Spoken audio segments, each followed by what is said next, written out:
Well, Shashi Tharoor, Lok Sabha MP, leader of the Congress party, joining us on NDTV this evening. Shashi Tharoor, how do you see this entire controversy with Trump play out? To be fair, India had already taken the decision to lift these restrictions on the export of this drug before he made this rather strange threat. Well, if that's true, we didn't know that because we certainly haven't heard that at all at any stage from the government.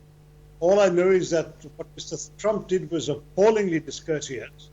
We have never seen a head of state or government openly threatening the head of state or government of a friendly country in this disgraceful manner. What he said was essentially say, you do this or else.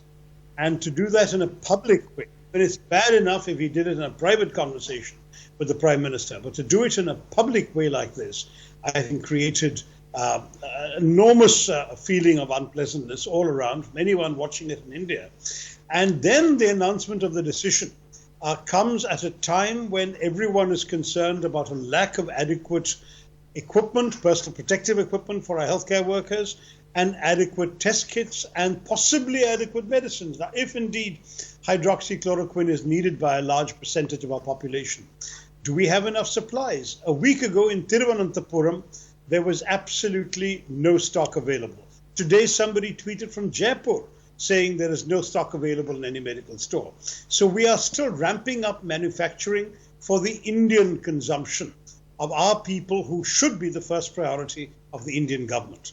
In these circumstances, I think we're legitimately concerned. When Mr. Trump talks about releasing our supply, it's not his supply until we decide we have enough to spare to sell it to him.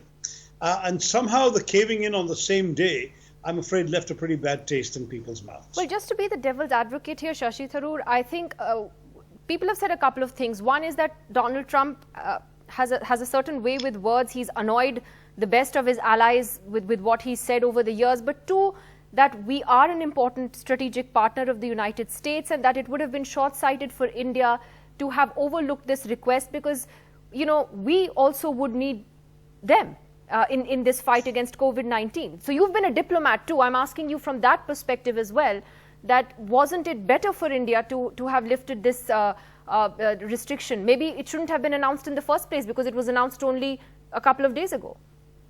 So that's the other question.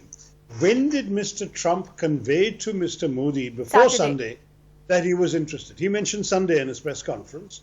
Today we are Tuesday. And in his press conference, he said he spoke to Mr. Modi on Sunday. But the fact is that our announcement preceded that conversation.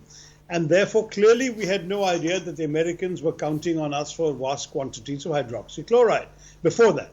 If Mr. Trump had asked Mr. Modi privately before, then Mr. Modi should have told him, let me find a way of meeting this. You're quite right, Nidhi. There are strategic reasons why we might want to satisfy the Americans. He could have told him, don't make a public issue. We'll work something out. Let's see what we can do. We're going to ramp up production. As long as I can meet the basic domestic demand, we'll take care of you. Don't worry about it. But once Mr. Trump made this, as I said, disgraceful public statement, it puts Mr. Modi and India in a humiliating light. To see the government of India essentially doing a U-turn on a proclaimed policy without any forewarning other than a blatant and crude threat by a partner state which has been so incredibly ungracious, that does not reflect well either on India as a credible member state in the international community or on the quality of our relationship. Well, it was certainly ungracious. You're absolutely right. It was definitely ungracious. But there is a bigger concern you have raised, which is about whether, we have enough quantity of the drug ourselves. Thank you, Shashi Tharoor.